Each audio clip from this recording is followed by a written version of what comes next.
my queen, my queen. Oh, she, oh, she.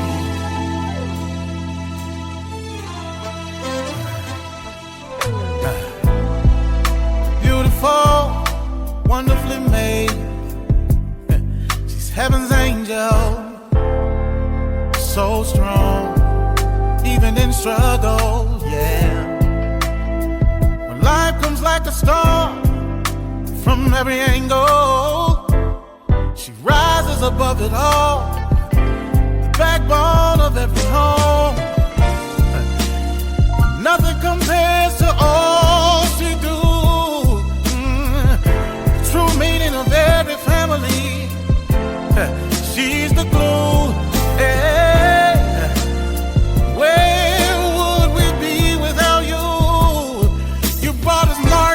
Malcolm and Obama, yeah, and Jesus too. Oh, she's sophisticated, strong, simply amazing, humble, honest, and helpful, educated, ebony, eccentric, empowering. She's a queen, she's a queen. Better treat her like a queen. Oh, oh, oh.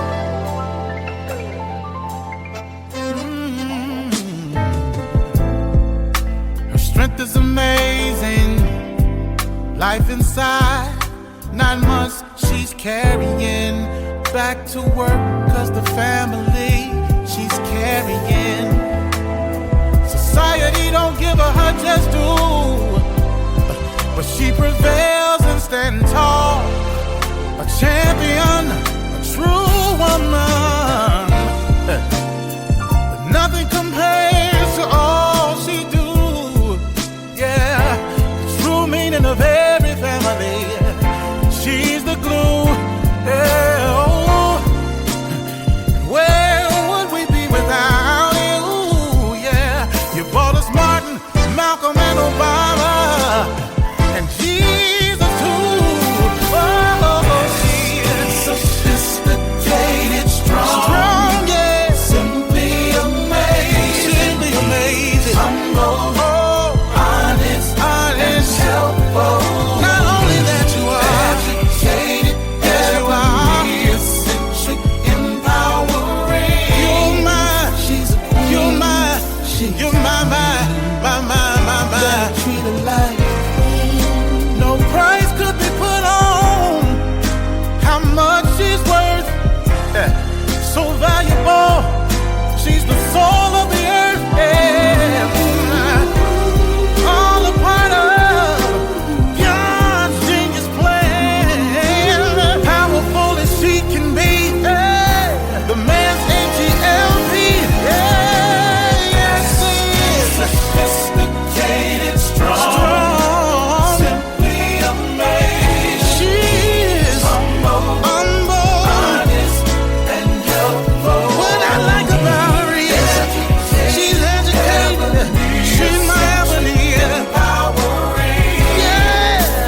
Hello and welcome to Let's Talk with Bishop R.C. Blakes.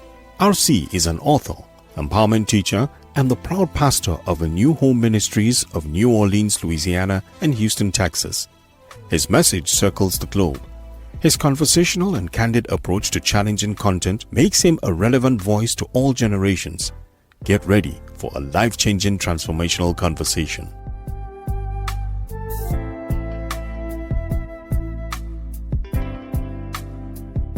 Hello. This is R.C. Blakes, and here I am again. On another Monday night. Let's talk with R.C. Blakes. Well, it's Monday if you're watching this in the United States of America and other parts of the world. It may be Tuesday, and maybe you're watching this at a later date. So whatever time it is, hello. I'm so glad that you came back to see about us. I want to deal with something today that I think is very, very significant and serious in the life of most women, or in the lives of most women. And that is having the power to walk away. You know, I want to talk about the power of a woman that can walk away, because there comes a time in many situations where you've exhausted, and you really should not get to a place where you've exhausted yourself, your resources, or whatever. But most women get to a point where they've exhausted everything trying to make a relationship work. And, we get into this mindset where women think rather, I got to fight for my relationship. Now, I do agree with you that there are times and seasons in certain relationships that we have to fight through certain things. But if a relationship is based in constant struggle, constant striving, you're constantly fighting for the life of this relationship, that would be the equivalent of, having to do CPR on a person every day to keep them alive. Number one, they're not going to live. Number two, if you try to keep this alive every day, having to perform CPR on a person, it's going to kill you. Relationships are not designed for one party, or for that matter, even both parties, to have to constantly fight to make it work. A relationship is not a context for misery. It should not just be a context for struggling and striving and fighting. The greater part of a relationship is supposed to be enjoyable. It is supposed to be mutual. It is supposed to be synergistic. We're supposed to be on the same page, moving at the same pace, going in the same direction. Do we have hiccups that we have to overcome? Certainly we do. I'd be a liar to say, or a liar to say anything other than that. But 95% of a healthy relationship is the enjoyable part. The other 5% is us struggling and fighting, working together to accomplish our goals, So if you've been in that mindset, I think you need to rethink that, because some of you, quite honestly, are there now. You're just fighting, and you're the only one fighting. And as I just said, even if both of you are fighting, that may be an indication that maybe the two of you are just not equally yoked. But how much worse it is when you're the only one fighting and the other person is just looking at you fight. And you're struggling and striving, and they've told you, in some cases I've seen where men have told women, I don't want you, I'm not going to, this is not going anywhere. And there's some part of that woman that just can't let that man go. And she hangs on and hangs on and hangs on, and she turns 40, and she turns 50. And he told her back in her 30s, I don't want you like that. I don't see you as a wife. I don't, I'll keep having sex with you if that's what you want, but don't think that this is going anywhere. And she's still hanging on 15 years later. So I want to talk about the power of a woman that can literally walk away. Now, you already know this. This stems from, my personal experience with my wife, and how, I was confused and I didn't think I wanted to be married. And I said to my wife after some years of dating, I don't think I want to be married. I think you probably need to move on. And to my surprise, she actually did that. It was later I discovered that she was heartbroken, but the way she moved on, and as quickly as she moved on, I said, well, man, I wonder if this woman ever really loved me. She was able to do it so quickly. And it really, later I learned it really had nothing to do with her love for me. She loved me and she was heartbroken. But the beauty in the story is that she loved herself more. Moving on is a self-love move. You know, you just sitting there taking this abuse, taking this disrespect. You gotta find the power to move on. Now let's go to Genesis chapter 21, verses 14 through 17. And I just pulled this block of verses out because the story is just too long for me to read the whole story. But I'll give you the backstory. Abram is an old man in his 80s. I think somewhere in his 80s or close to 90 or something like that. And God says to him, I'm going to make you the father of many nations, and I'm going to give you a son. But not only is Abram an old man, his wife is an old woman. And so his wife has this slave girl by the name of Hagar. And so she hears the story about, I'm going to give you a son and you're going to have, and she laughs. And so her solution for God's promise is, why don't you just take my slave girl and make a son with her, and we'll call it a day. And so Abram obliged, and he did exactly that. He had a son by the name of Ishmael with Hagar, the slave girl. And so God, being God, came through and did exactly what he said he was going to do.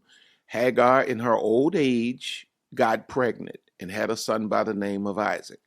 Well, now Abram has his wife and he has a concubine, effectively, that are both living in his home. Both of them have sons. Now that Sarah has her son, she says, this woman can't be in here. She's disrespecting me. You know how it is. She's probably making up a whole lot of stuff. She and that boy got to go. And God said to Abraham, let them go. And so now Abram has to put his son, Ishmael, and the mother of his son, the mother of his child, out. And Hagar has to walk away from Abram. Now, it's interesting, when we think about what we're talking about, it felt like Hagar was leaving her support system.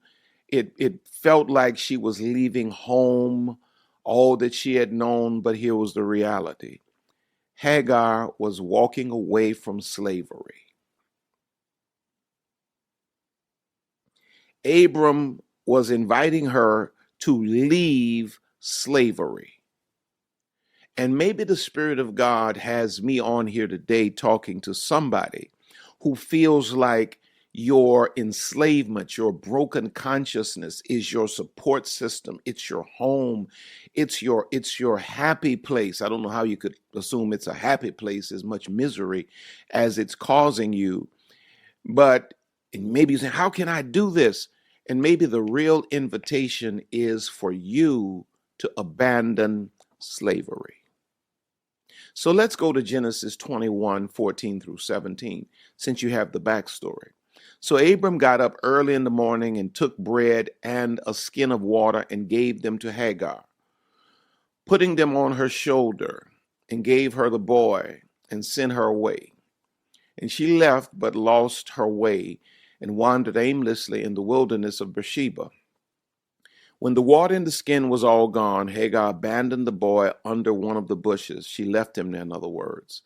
Then she went and sat down opposite him about a bow shot away, for she said, I guess, as far as you can shoot an arrow.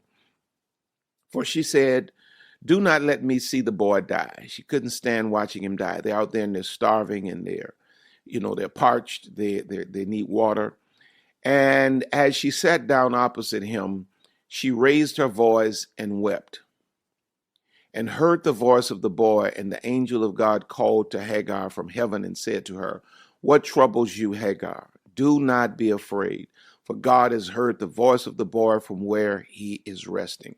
And when you read on, you discover that God says, even though you were put out of Abram's house and all of these kinds of things, I'm going to make your son a king. And, everything's going to be amazing. I'm going to do this for you. I'm going to do that for you. And could it be that while you're trying to hold on to the old dysfunctional norm, that God is trying to take you from enslavement to royalty?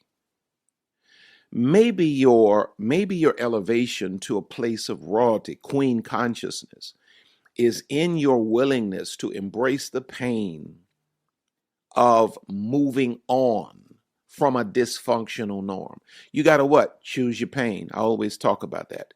Are you gonna, continue with the pain of being disrespected, being ignored, being a side chick, whatever the case may be, just for the sake of holding on to what's familiar? Or are you going to embrace the pain of disconnecting yourself from a toxic system and actually healing and actually evolving into all that God created you to be? You got to choose your pain. And so, though it seemed harsh and though it seemed difficult, because Hagar, she really didn't have a choice, but because Hagar walked away, she walked out of, but she stepped into. She walked out of slavery and she stepped into royalty. And when you look at the Arabs and the Palestinians, where all the oil and all of this stuff is, well, those are the people, the offspring of Ishmael, Abram's other son. Isaac was the offspring. From him came the Jews, and out of the Jews came the Christians, and so forth and so on, you see. But when you think about the power of a woman that can walk away, there are a few things that you're going to have to navigate, because usually a toxic man is not going to let you go just that easily. Sometimes, it's as serious as they threaten physical violence or they perform physical violence. That's not to be, missed. But in most cases, it's the psychological game. To actually walk away from a toxic relationship, you're going to have to overcome guilt tripping.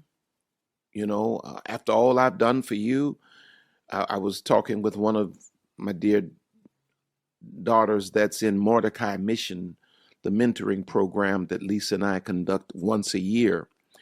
And she was talking about how her particular man just tries to guilt trip her. You mean to tell me all I've done for you, are you going to walk away from me?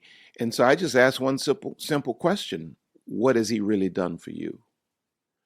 And she had to pause and she had to kind of snicker, because he's not really done anything. But the mind games will make you believe that somehow you're doing somebody wrong that's presently destroying you. Then you'll have to overcome the love bombing. When you try to walk away, they'll become everything you ever imagined all over again. The same way they baited you in from the beginning is the way they'll reel you back in again with all of the love bombing, just doing everything you can imagine to make you feel valued and respected, but it never lasts. It's because it's just a ploy to get you reattached. And then you're going to have to fight through the gaslighting where they make you feel like you're losing your mind, that it's really you. You're the problem. You're the reason this relationship doesn't work. I really do love you. That's why I put my hands on you. That's why I hit you, because I love you so much. And you made me do that.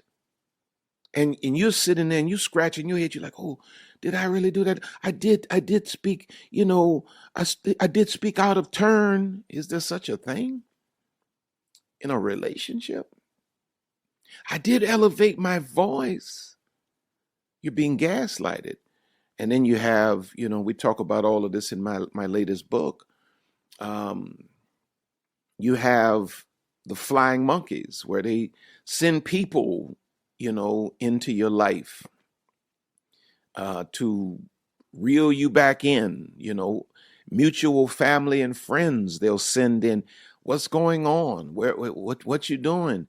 You trying to destroy your relationship? He's a good guy. They know absolutely nothing about the abuse that you endure in private, but he'll send them in to do his bidding.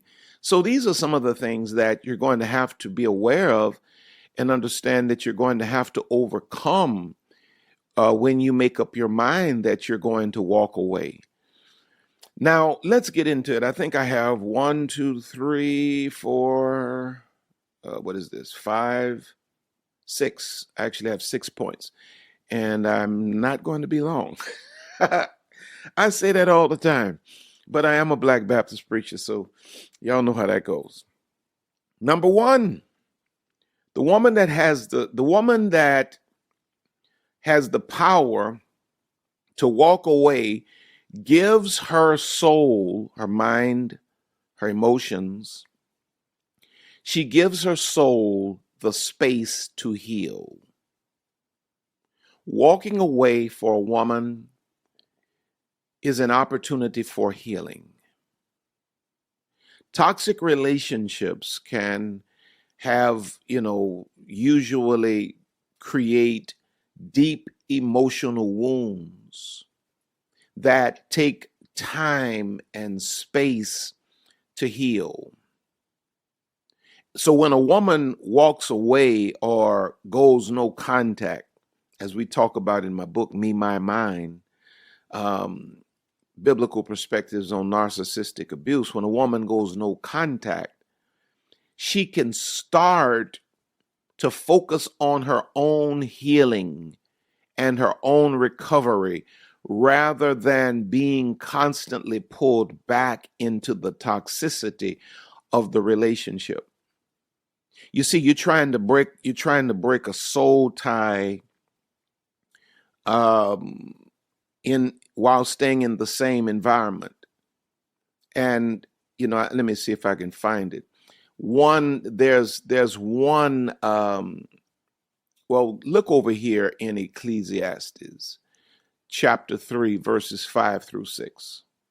It says, there's a time to throw away stones and a time to gather stones. There's a time to embrace and a time to refrain from embracing. There's a time to search and a time to give up a thing as lost. There's a time to keep and there's a time to throw away. You got to recognize the time, because when it's time to throw a thing away, when it's time to give up a thing as lost, when it's time to no longer embrace, it means that you now need the space away from this individual that you may heal. One person said, you can't heal in the same environment that made you sick.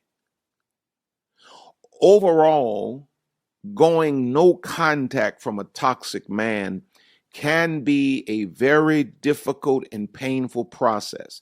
It's usually more painful for most women than it is for most men, because most men rarely get to a place where we really love. We don't allow our hearts to love so easily. Now, when a man does love, it actually hurts him worse when a relationship doesn't work. It actually does, believe it or not. Now, women are hurt more frequently because women are built to nurture. Women are built to love. And so when it does not work, women typically have invested more of themselves into the situation. So it's not easy for women many times to, it's a painful process to pull away, break away, walk away from a man that she feels like she loved, because the love in her always makes her believe she can love him enough that he'll learn to love her back, which is a horrific lie that the feminine soul tends to hold on to. But it can also be, walking away can also be a necessary step for a woman's mental health and her well-being. You got to look at yourself, and you got to be able to say to yourself, I'm not good. I'm not healthy. This is not working for me. And see what it does for you when you pull away from it, it cleanses your appetite. You don't realize how much of an effect bad eating, let's think about it from a physical sense. You don't realize how much bad eating is affecting your sleep, your emotions, your overall feelings, your health, until you pull away from bad eating and you start eating halfway decent. Come on now. When you start eating halfway right, you separate yourself, you walk away from the bad food and you start eating halfway decent, and you realize the energy you have, and you realize the inflammation, if you're at a certain age, that was in your joints from eating so much fried stuff and all of this kind of thing. You don't feel the pain anymore. You realize the acne clears up on your face because you've walked away from your appetite for bad food. Well, likewise, when you walk away from a bad man or a toxic relationship, it cleanses your appetite for bad men. Now, what's the mistake? What's the common mistake most women make? They'll walk away from one bad man, and before they can purge the palate, they go and find the exact same kind of man in another pair of tennis shoes. See, when you walk away, you need to experience a season of being alone so you can heal. Come on now. The next thing that happens is that your mind gets renewed. You begin to rethink what you really want, what your dreams are, what your vision is, what you deserve, what you actually desire. And then you begin the journey of what? Self-care. When you were tied up in that relationship, everything was about him. But now you have the space since you walked away, and now you've taken space to heal.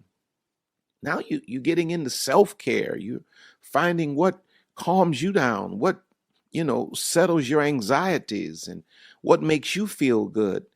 Now, when you think about it, when a creation is broken, it must be returned to the manufacturer to be remedied.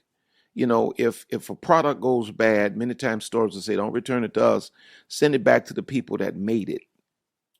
So when a woman's heart is broken, she needs to get back to the creator, to the almighty. She needs to get back to God to heal, because God is the creator of the what? Soul, the heart. In 2 Corinthians 6:17, he says, wherefore come out from among them and be separate, saith the Lord, touch not the unclean thing, and I will receive you. You see, healing is in the embrace of the Almighty. Healing is not in the embrace of another man. Right? Healing is in the embrace of the Almighty. When the heart has been broken, we got to return the heart to the manufacturer and let the manufacturer fix the heart. Glory to God. Now, number two, when a woman has the power to walk away, not only does she give her soul the space to heal, but number two, she allows the man, and this is in no sequential order, I'm just randomly giving you the points as I thought about them. She allows the man clarity regarding her value. Um, it was after Lisa walked away. Now, I always valued and respected Lisa. That's why I didn't string her along and said, I respected her. So I said, I don't think I want to get married. I think it's best you probably move on, because I knew she wanted to be married. And I knew I loved her and I knew I valued her. But when I no longer had access to her, it was then that my appreciation for her went through the roof. It was then that I came to this understanding, man, this is my wife for life. This is the woman that I can be faithful to for the rest of my life. And now here we are, 27 years later, wow. But if Lisa had, when I said, okay, I think I don't want to be married, if she had like, why? Please, please. If she had gone through all of those things, I don't know if we would even be friends today. It was Lisa's strength to walk away from me that forced me into clarity mode. Sometimes separating from a man who is toxic or who doesn't value a woman's worth may help him to see her true worth. Now, all Christians don't agree with me. I'm just not a fanatical type Christian, and I'm very practical, and I believe that God is very practical. And so I'm not one of these people that says to people, well, man's beating you up, and a man doesn't want to work and he's laying around spending all the money and ruining your credit. Hang in there, pray about it, wait on. I'm just not that guy. I'm just not that guy. I never tell people that you should get a divorce, because I do understand and appreciate, the values that we share in Christianity relative that center around marriage. But everybody that went to the altar didn't come out with a marriage. Some of y'all just came out with wedlock. And so what I do is I suggest to men and women, actually, more women than men, obviously, that when things are not going right, you don't have to necessarily get a divorce, because ultimately that's a decision you have to make between you and God. That's not something I can counsel you on or tell you. Nobody should really tell you need a divorce. That's something you got to figure out on your own. But one thing I do think can be very helpful in a situation where you're married to somebody and maybe they're just missing it, they're not doing their part, is put some separation there. And you say, okay, now look, I'm not feeling what you got going on right now. So look, you stay here. I'm going to go over here by my mom for a minute until we can figure this out. Because sometimes separation allows a man to get the kind of clarity, especially when you're separating from a position where you're saying, I'm not promising you I'm coming back here. Now, I love you. I'd love for this to work, but it ain't going to work unless we really get some things fixed. Now if you just pulling off trying to think you go impress somebody over 2 or 3 days and then they're going to come big. And no, you got to be in a mindset where you're serious and you put the distance there and you allow this person to have and experience the clarity regarding your value. When you feel unappreciated, disrespected, there needs to be some space, because access disguises value. Just like absence makes the heart grow fonder, access breeds contempt. We usually lose appreciation for the thing we have access to. Sometimes we have to separate the value we are from the individual before the individual can appreciate the benefits that we bring, or that you bring as a woman, because we're talking about women. Matthew chapter 10, verses 13 and 14. This is the Amplified. Listen to how it reads. If the family living in the house is worthy, welcoming you and your message, give that house your blessing of peace. That is a blessing of well-being and prosperity, the favor of God. But if it is not worthy, if they don't receive you and they don't honor you, take back your blessing of peace. Whoever does not welcome you nor listen to your message, as you leave that house or city, shake the dust of it off your feet in contempt, breaking all ties. Because if a person is not deserving or worthy of the blessing that you are, you can't just keep casting your pearls to swine. You got to put some distance there so that they can see the value that you really are, because sometimes people are just not clear. And distance allows for reflection. Now, when a man is used to having a woman in his life, he may take her, quite often we do, he may take her for granted. Or maybe he won't fully appreciate her worth. Separating, pulling away, walking away from this man can create the distance and the space for him to reflect on the relationship and the value that the woman brings to his life. My grandfather, God bless his heart today. My grandmother, my mother's mother and father, my grandmother served my grandfather. I mean, like nothing I've ever seen. I mean, she would run his bath water. He would take 3 baths a day. She'd run his bath water. She'd cook for him. She'd bring his food to him in his lazy boy while he's sitting watching television. She'd iron his clothes, have his clothes laid out for him. I've never seen, the closest thing I've seen, I mean, I've just never seen nothing like it. And my grandfather did not appreciate my grandmother. My grandmother never left my grandfather.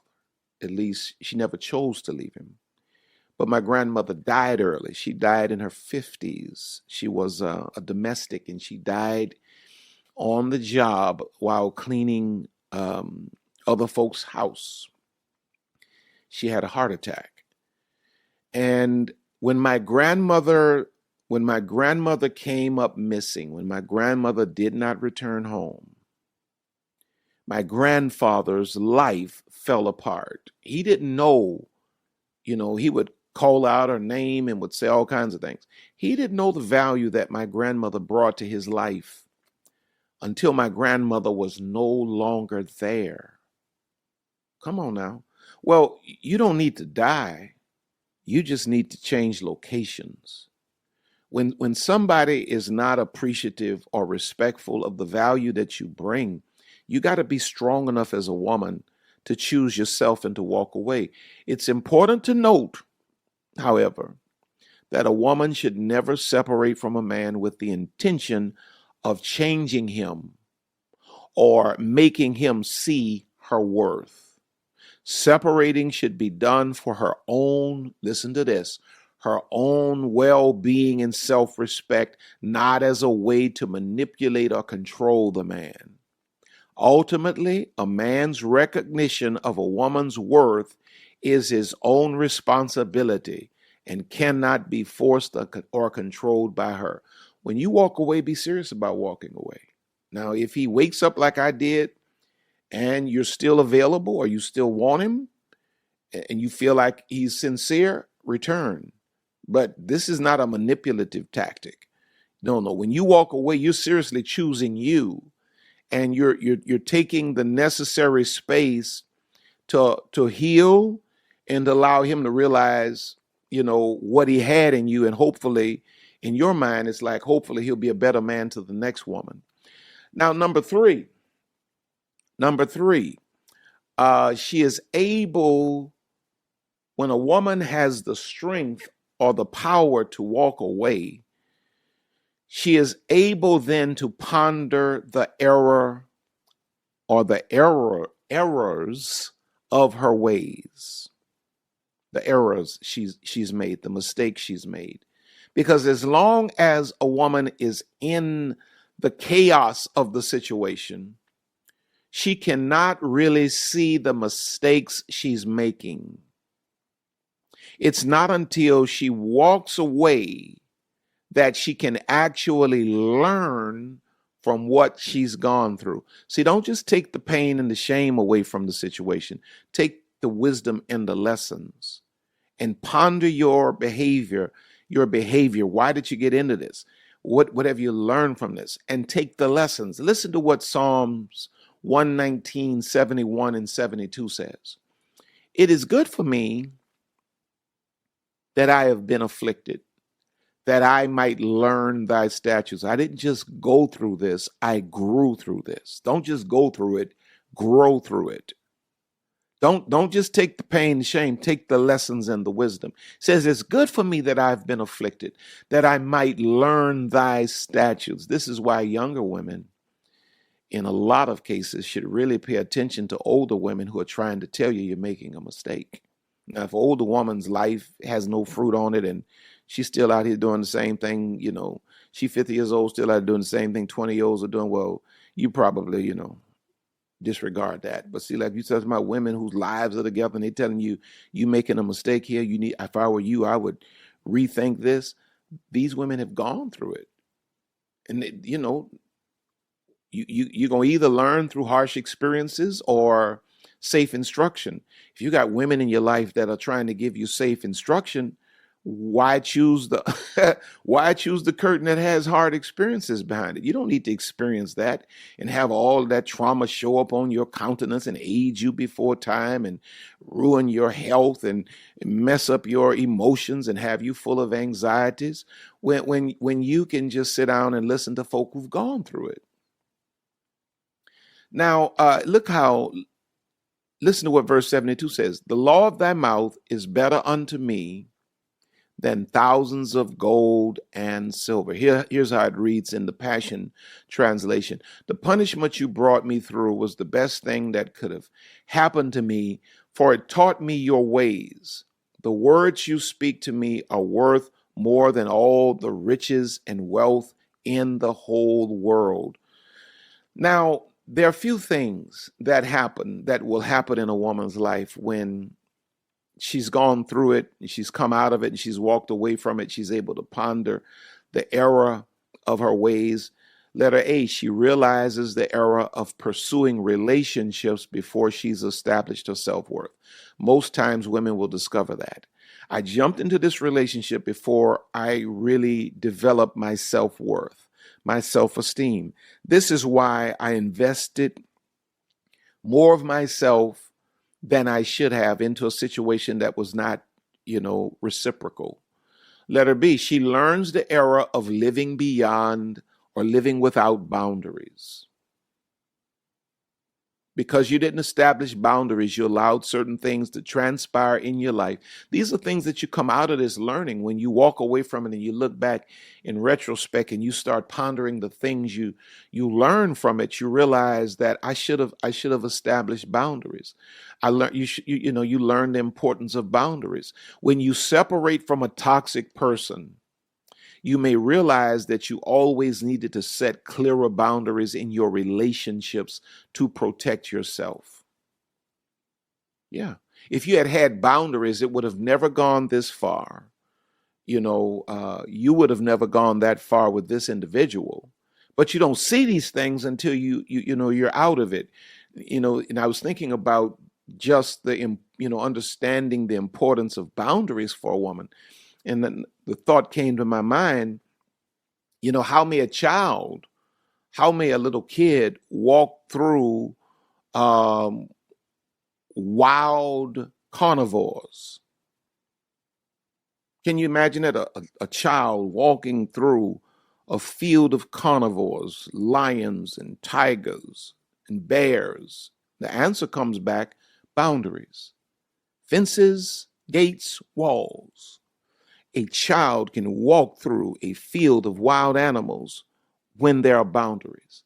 Boundaries are there to protect you. But how many women have lived their relational lives with no boundaries and wonder why you continue to get devoured?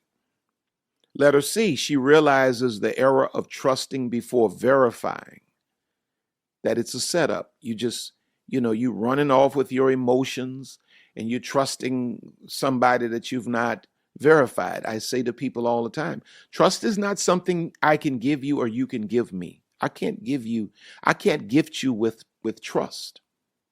Trust is something that you have to earn over a period of time. Listen, in the author is unknown. It says, never blindly trust anyone, including yourself. Always question everything. But these are lessons that you can look back and ponder and learn once you've gotten out of it. While you're in the chaos of it all, you're dealing with too much to even think this deep.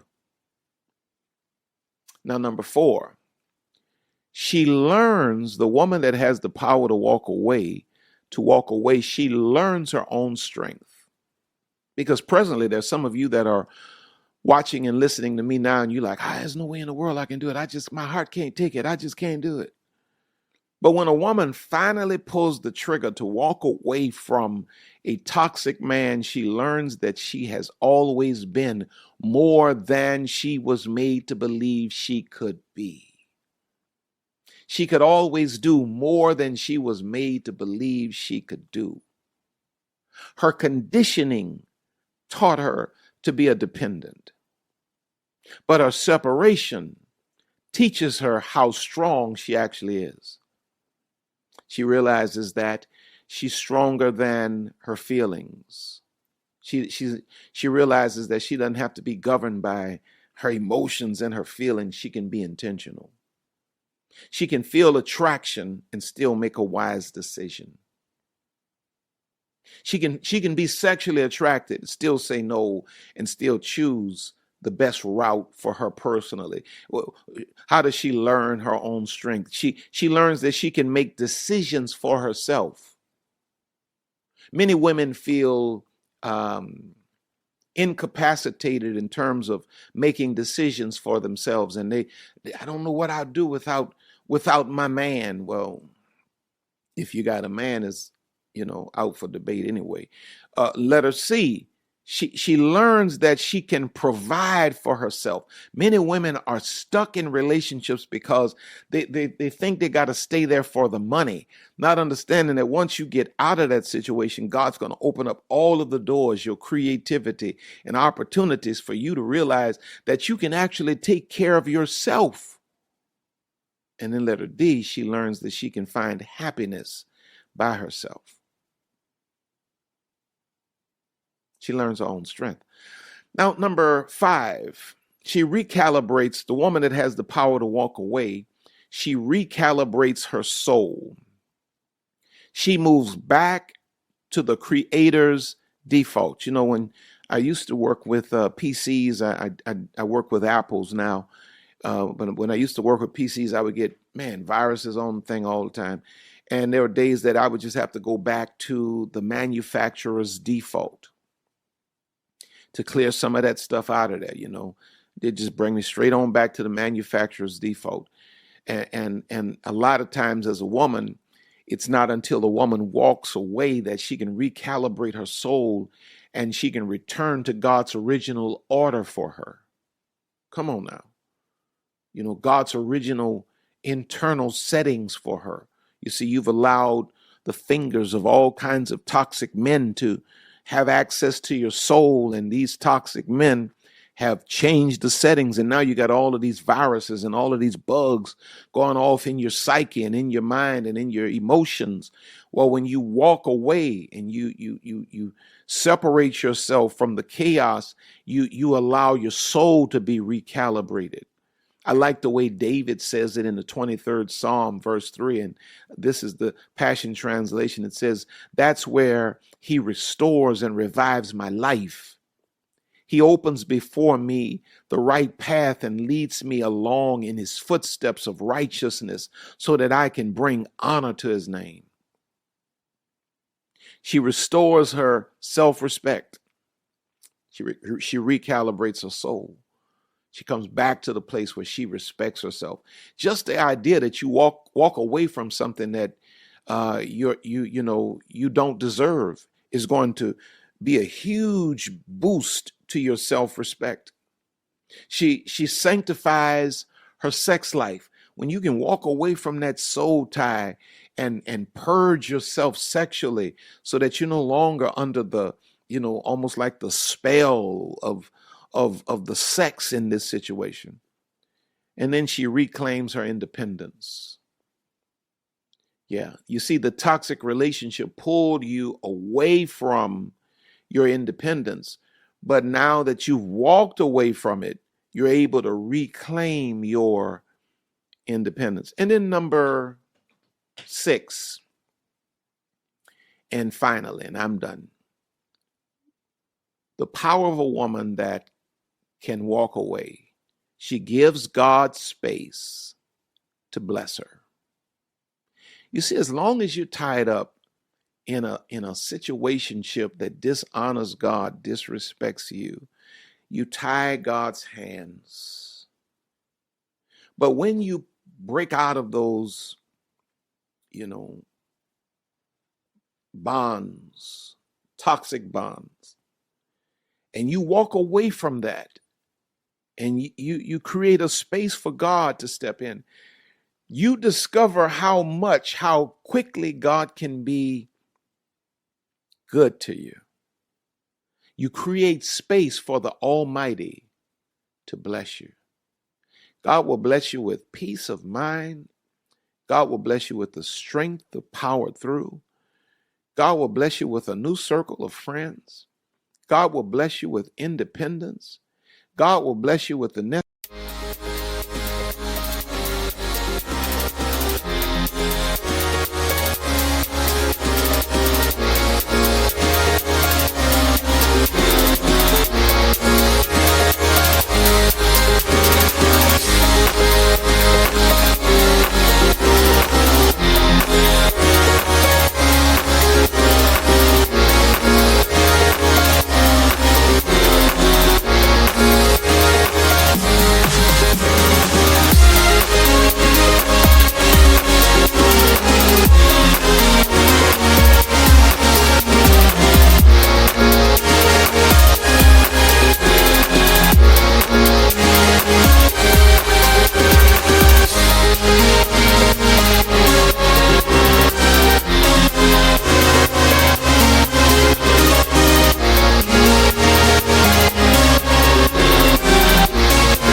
Resources you need.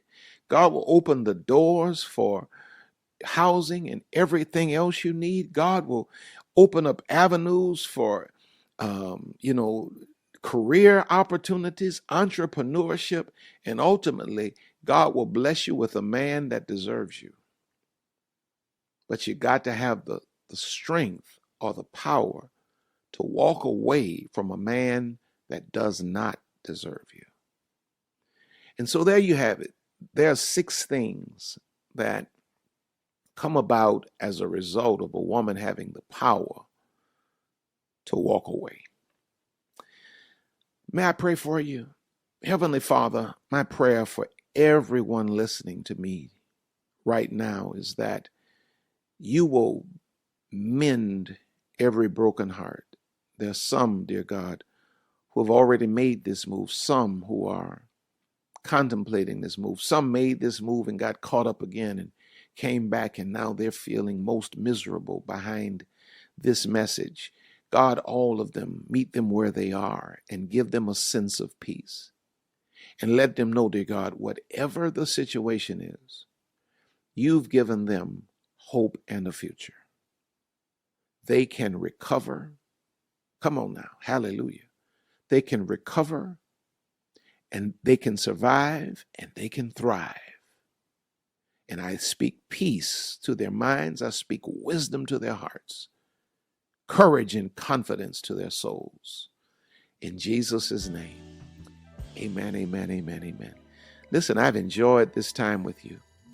Now, don't forget that we're getting ready this weekend. We're getting ready to officially launch Me, My Mind. You'll be able to find it on Amazon. You'll have access to the Audible version of it. You'll have access to the electronic version of it. And stay glued to my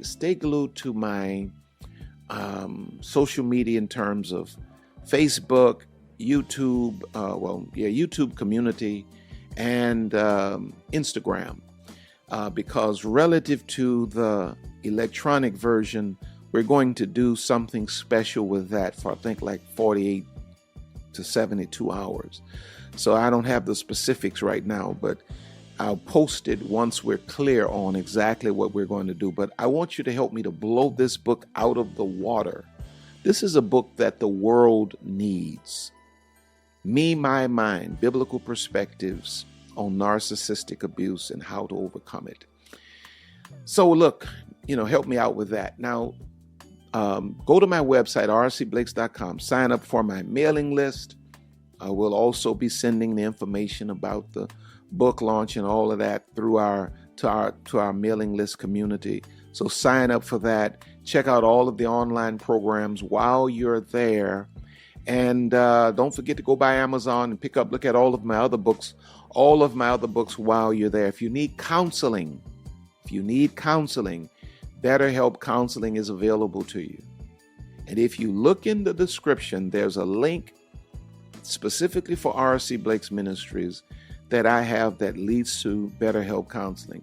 If you go there and you search it out and you feel like it's something that will work for you, the link, going through my link, will afford you 10% off of the cost of their counseling. And in turn, BetterHelp will make a deposit into R.C. Blake's Ministries for the fact that I referred them to you. Now, I think I want to appreciate all of you who have given into our lives. Lisa and I, we so appreciate you and we love you so much. We thank God for you and we do not take it lightly. Now, I think I'm done. And I just want you to remember this one thing. You're on top and you're going higher. God has more in store for you. So Lisa and I will see you at the top. And before you leave, make certain that you like this video, share this message in Jesus' name. Amen. God bless you. Until next time.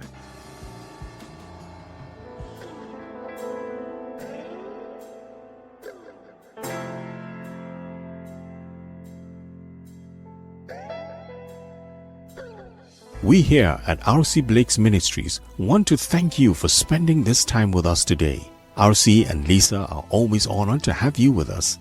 Don't forget to reach out to us by visiting our website at www.rcblakes.com. While you're there, you may join our mailing list and receive a free download of The Laws of Manifesting Your Vision by R.C. Blakes. Also look at all of the online programs by R.C. You may find all books written by R.C. and Lisa. Once again, all of us here at R.C. Blake's Ministries want to thank you from the bottom of our hearts. And as we always say, see you at the top.